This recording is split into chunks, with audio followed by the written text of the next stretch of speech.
is up, crew? Welcome to Seek the Edge podcast with me, Kelsey Lensman, where our mission is to challenge you outside of your comfort zone so you can tap into and believe the God-given life.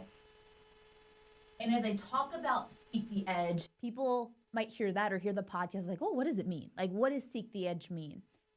And there's so much depth to just this single title that today it is all about what does seeking the edge mean? What does seeking the edge of your comfort zone mean to not just sound cool on a podcast or look cool on a clip on Instagram, but truly, how do I seek the edge in my life? And then also, what does that mean for me? What does that mean in my faith journey? What does that mean in me really breaking through to the life that not only are you capable of doing, you are called to do? And as we talk about Expand Your Limits, which is the company that I own, and the Seek the Edge podcast, all of them are about like, yes, fitness is great. You want to seek the edge of your physical comfort zone, set goals, conquer them. All those things are amazing. But there's so much more depth that as especially I've grown in my faith journey, that it's not just about hitting a PR. It's not just about you running X amount of miles. It's not just about, oh, I hiked in Yellowstone that we're taking a crew this summer to do. It is truly about living the life that you can live and are called to live. And how do we uncover a lot of the lies, a lot of the false beliefs, a lot of the limitations that tend to hold us back? And I'll start this by sharing why not only is this important to me, but how this has impacted my life, because I would not be here if the whole ethos of seeking the edge wasn't first present in me. I was telling a friend today, you can't give what you don't have. And so the reason why you're hearing this conviction in my voice, the reason that you're hearing like, man, she is on one about this, is because I have seen it transform my life in ways that I never thought were possible. And if I could share that same feeling and share that same insight with you and have you realize that there is a life out there for you that you didn't think was possible, but you are capable and you are equipped to, man, like I wish I could share that with everybody. And this first goes back in college for me. Well, I'll even take you back a little bit farther. Is growing up, I was very much a play it safe type of girl. I remember the thoughts in my head. I remember the actions that I would take. It was very much of, if I knew that it was going to be successful, or if I knew that that was the next step that I quote unquote should take, I was going to take it. And this might be being the first child. I am the older sister. I'm the one that I like to do the right thing. I like to get the A's in class. I grew up with an amazing family that they didn't put the pressure on me, but I put the pressure on myself. And so because of that, this fear of failure developed really early on in life. It was the pressure I would put on myself in sports, playing basketball. If I didn't play well, it was crippling to me internally. It was crippling to my confidence. It was crippling to me just showing up to other people. Like, I vividly remember playing a specific game that I felt like I didn't play well in. It was very self-centered and self-focused there. And even if we won the game, I would be embarrassed to go walk out of the locker room, to see my family, to see people that came to see me play, because I thought that they were thinking certain things about me that were just completely not true. Granted, I now have the perspective of, wow, like you were just putting all your eggs in the wrong basket. But I share that to say fear was very present for me a lot of my life with regards to confidence. Fear was very present for me a lot in my life with regards to taking decisions or making decisions or taking risks. And so as I grew up, yes, my parents challenged me to continually grow and continually like step out of my comfort zone. But I was so innately wired of, well, if this is the right next step, that's the step I'm going to take. And as I got into college, I, once again, did the next thing, got the A, did the clinicals. And I remember waking up my sophomore year and I walked inside my bathroom and I looked in the mirror and I did not see the fire in my eyes anymore. I saw a girl that was doing the quote unquote right thing, a girl that had friends, a girl that was living the college life, a girl that from the outside looking in had everything that you would think would equate to a fulfilled and a happy life. And like, I was genuinely happy. I'm not going to say I was in a terrible place, but I didn't see Kelsey anymore. I didn't see the light in my eyes. I didn't see the feeling of just excitement in my body. Like, I was waking up and just living in the mundane over and over again.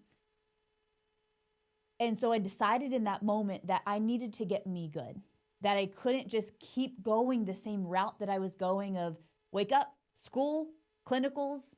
Yes, you're doing great in both of those. Like, I couldn't just keep living that over and over. And what happens is people feel that way. Like, if you're honest with yourself, either A, you felt that way in your life in the past, or B, you feel that way right now. And I've been there. And it's when you put your head on the pillow and it just feels like something is off, feels like something is missing. So I decided in that moment that I'm going to get me good. And I really didn't know what that meant. I just knew that I didn't want to be where I was. Like, I just knew that something needed to change. And so that's when I started first the pursuit of, well, I'm not working out right now. We know that's good for me. We know that that's healthy. And when I stopped rowing at Ohio State, nobody was telling me what to do working out. Nobody was making sure my accountability was there. Like, I wasn't a team that was counting on me to show up at this workout. And I lost a lot of that part of me. I lost that side to me. So I started just getting back into the gym, and I would walk in. It was the RPAC back in the day at Ohio State. I'd walk in the RPAC. It would be Cardio Valley. I would go and hop on a treadmill and I would quote unquote work out. But the thing is, I just kept showing up. Like, I just kept showing up. And then eventually I built up the courage to go into the weight room, and I had no idea what I was doing. I had no clue what to do for certain exercises, but at least I was there. And through that experience, there's so much more detail, but I'm going to make it a long story short here, is that relit a side to me that I thought died with me when I just was going the path that I thought that I should go. And little did I know that on the other side of my comfort zone, on the other side of me going into that weight room, on the other side of me pursuing the thing that I'm not sure is going to work out, but I feel like I have to pursue it, is where true, not just growth lies, but is where the light in your eyes lie again, is where the spark in your heart lies again. And as many of you know, faith is the foundation of my life. It's been a big journey for me over the many years, but especially the past 2 years. And he will call you out to unknown waters. He will call you up to that next level. And he also gives us that free will of, are we going to take it? And are we going to take this step that he's calling us to? Or are we just going to say, well, later. Oh, I'll figure that out later. I can do that later. And so Seek the Edge for me changed my entire life. It changed my relationship with failure. It changed my relationship with myself. It changed my relationship with me understanding the capabilities within.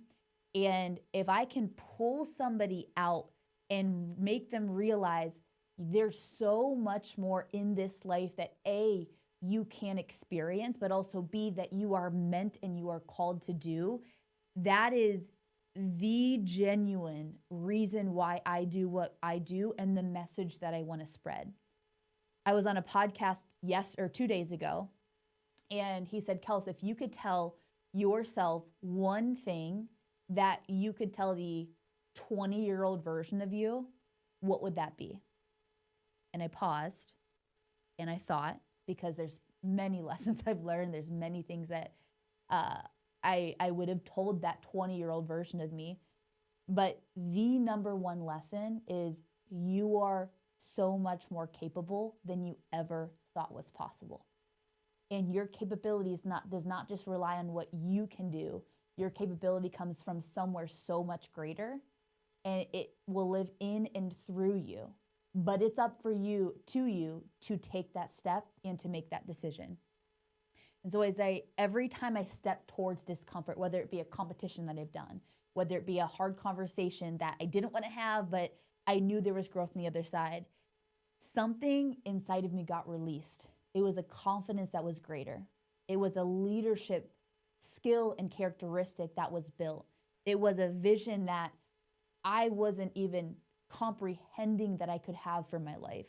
It was resilience of picking myself back up and allowing myself to realize, and my brain to realize, failure is not final and failure is not fatal. And last but not least, it was releasing the God-given potential inside. And as I wrap what happened internally, it was that potential wasn't missing. It was just trapped in comfort.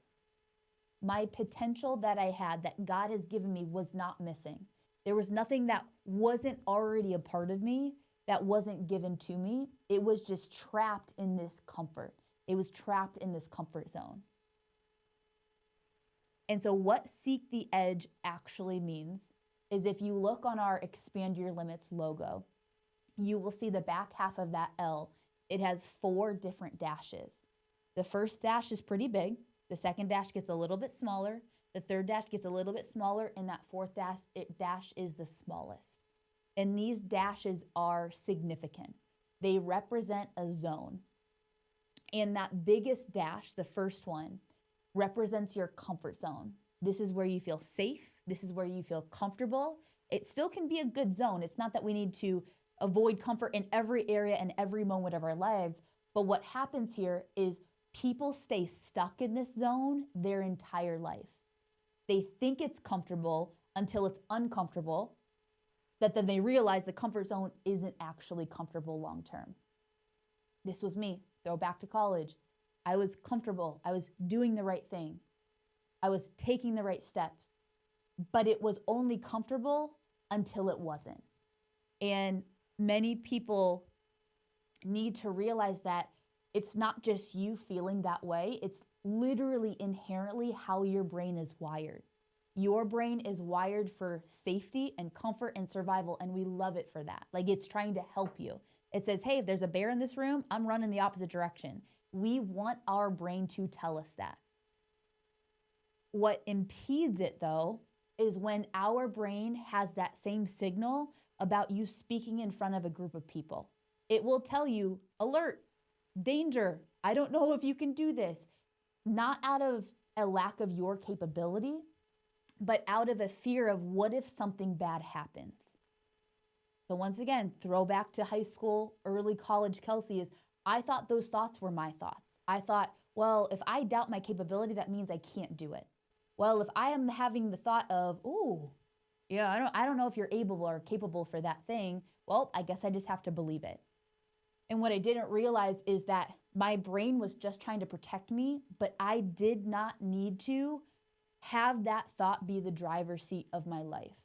I did not need to have my brain, the protection side of it, keep me in comfort my entire life. I had to show myself that there's more than this. And so we go, everybody's in their comfort zone. I joke around when I speak to a group of women or young girls. I just spoke to a ROCKS, which is a 20-week program in schools for young girls to build their confidence group. And I always tell them my comfort zone is me on my couch watching Netflix with my dog. Like, if you know me, I love Captain. That is my comfort zone. I love it.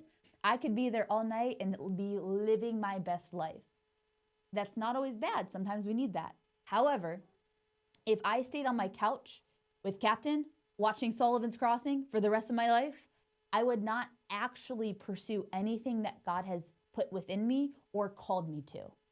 So it's okay to stay there for a little bit in an area, but it's not okay to stay there in every area in every moment of your life.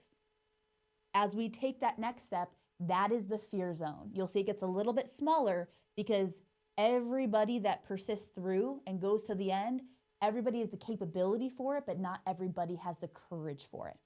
And so that fear zone is a little bit smaller. And what happens here is we step out of our comfort zone and then our brain's alarms go off. The fear, the doubt, the hesitation all go off here.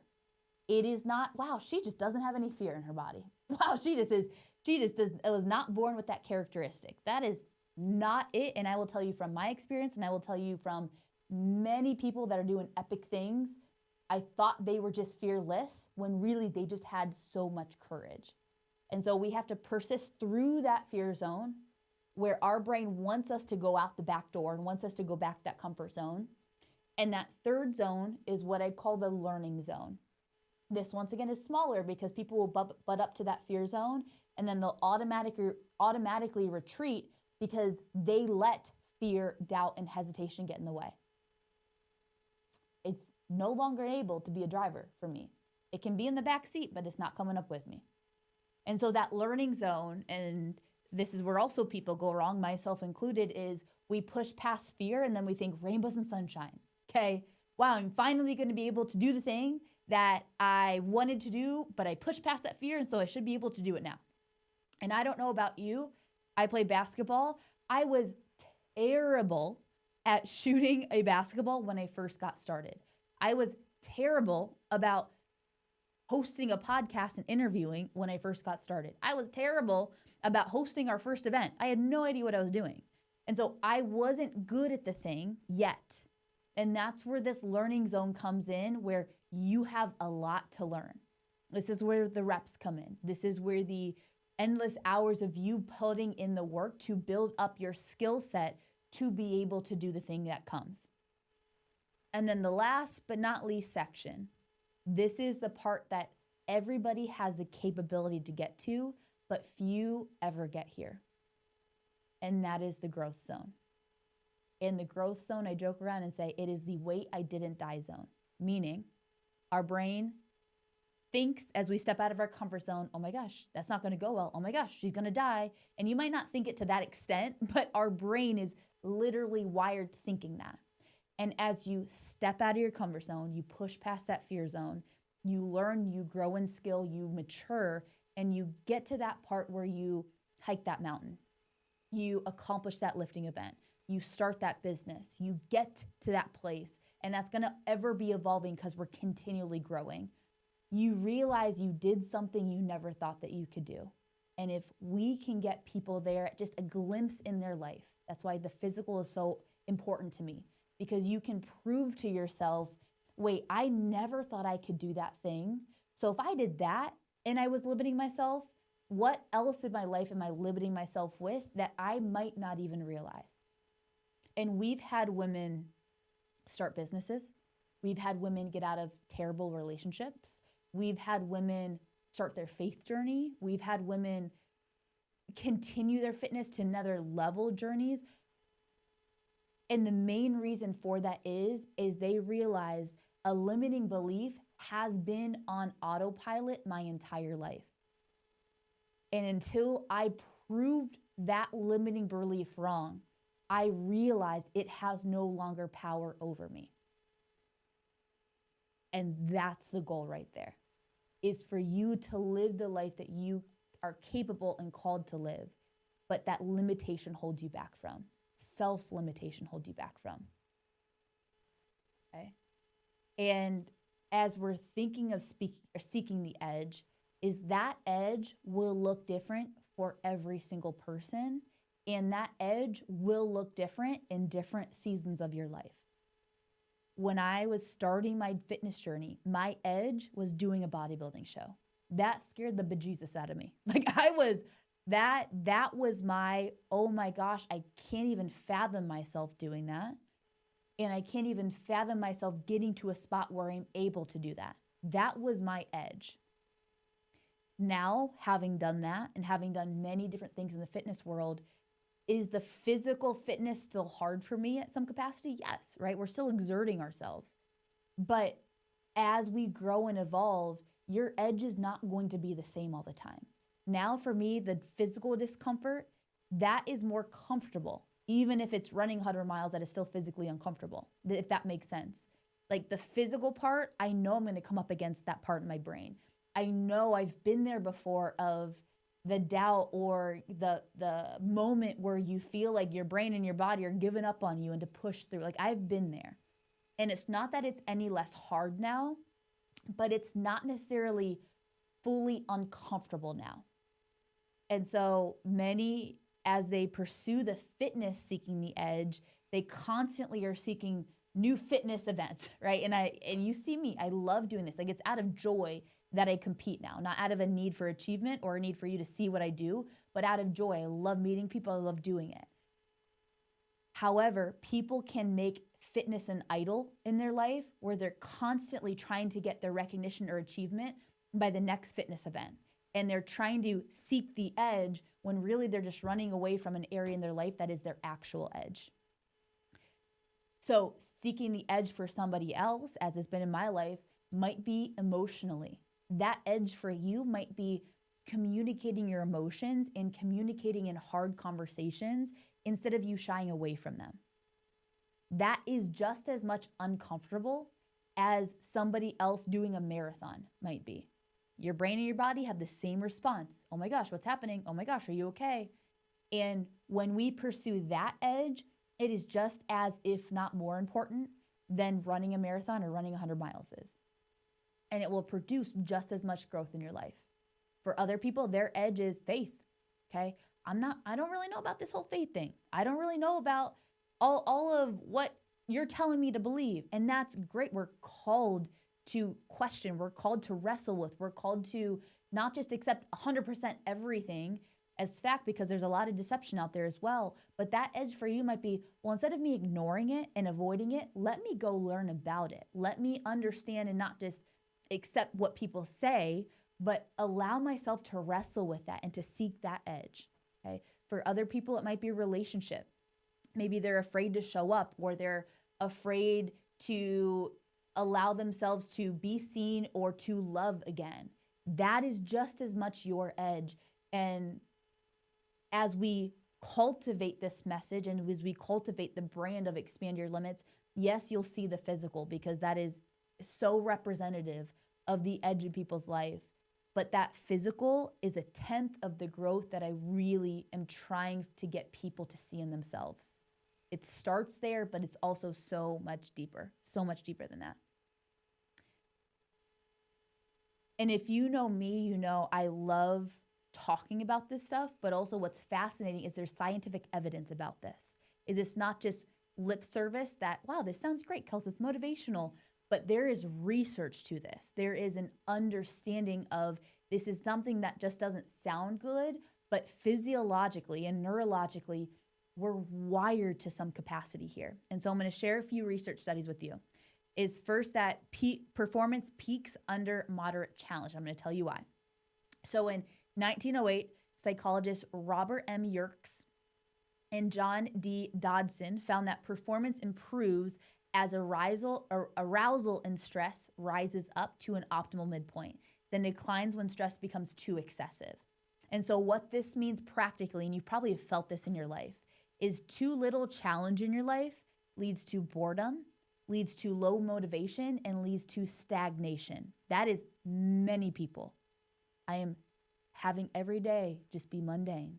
I am doing what I think is right, but I'm not feeling any oomph in my life because there's too little resistance going on. There's too little challenge. On the complete opposite end is too much challenge can be overwhelmed, panic, shut down. But we have this Goldilocks theory where moderate challenge gives you your highest focus, gives you your greatest energy and performance. And so the sweet spot for growth is not comfort, it's actually controlled discomfort. And so you were not just permanently built for that comfort zone 24/7. We've created an idol out of comfort. I was just listening to a podcast, and it was more faith-based, but about how we're creating an idol out of comfort, especially here in the States. Meaning, thank God we live where there's lights on, many of us, where we have food on the table, where we have a vehicle to get from point A to point B. But because we're living in so much comfort day to day, it's actually making uncomfortable things way, way, way, way more for us than if we were to have some challenge or we're seeking some challenge in our life. We see this a lot, especially with studies on anxiety and depression, is we think, well, if I just seek more comfort, then that stuff will go away. When I've talked with many people, I've experienced this with other people that they just need something to go for. They need some challenge. They need something in their life to create that spark in their life again, to create that light in their life. And what goes to number 2 is confidence is built through action, not thinking. Psychologist Albert Bandura identified mastery experiences as the strongest source of self-efficacy, which is basically belief in your ability to succeed. In repeated studies, people gain confidence most when they attempt something difficult, persist through discomfort, and complete it successfully. Not from motivational videos, not from positive thinking alone. It's that when I do that thing that is difficult, that I persist through that breaking point and I complete it, your confidence and your belief in yourself grows exponentially. I have experienced this with so many women that have competed at our events. So finishing one hard workout often builds more confidence than reading 10 quotes about confidence. Oh, is that true? Is that true? But we live in a world where just tell yourself more positive affirmations and then you'll believe it. No, sometimes you need to prove it about yourself. And number 3, people regret inaction more than action. So research by Thomas Gilovich and colleagues found that in the short term, people regret actions they took, but in the long term, people regret actions they did not take far more. And so oftentimes people look back and say, I wish I tried. I wish I started. I wish I said yes. I wish I took the chance. And the discomfort of courage is temporary, but the discomfort of hesitation can last years. Couple more is neuroscience research on neuroplasticity, how your brain and your body rewires, shows that learning new skills and navigating novel experiences, so experiences for the first time, help the brain form literal neural pathways. It's learning a new movement pattern. In the podcast with the chiropractor, I talked about how people's brain to their body with the compensation patterns, it literally rewires. Traveling to a new place, solving unfamiliar problems, doing physically demanding challenges, repeat facing manageable fear. All of this shows that your brain becomes more adaptable, more efficient, and more resilient. And so every time you seek the edge, you're not just changing your life, you're literally changing your brain. So courage can become conditioned. Now in my life, because I just talk about it and I've done it so much, is once again, high school Kelsey would say no to the things that I'm afraid of. Now I don't even think about it. Like, it's just my automatic response of, oh, I'm fearful. That means I go in that direction. Like, it's just now how I operate, not because I'm just some badass that's doing it, but because I've literally changed my neural pathways in my brain, that where I know that there's a good discomfort, that I pursue it, I don't back away from it. It's just how my brain operates now. And it's not that I was necessarily born that way, but it's that my neurology has changed to adapt to that mindset that way.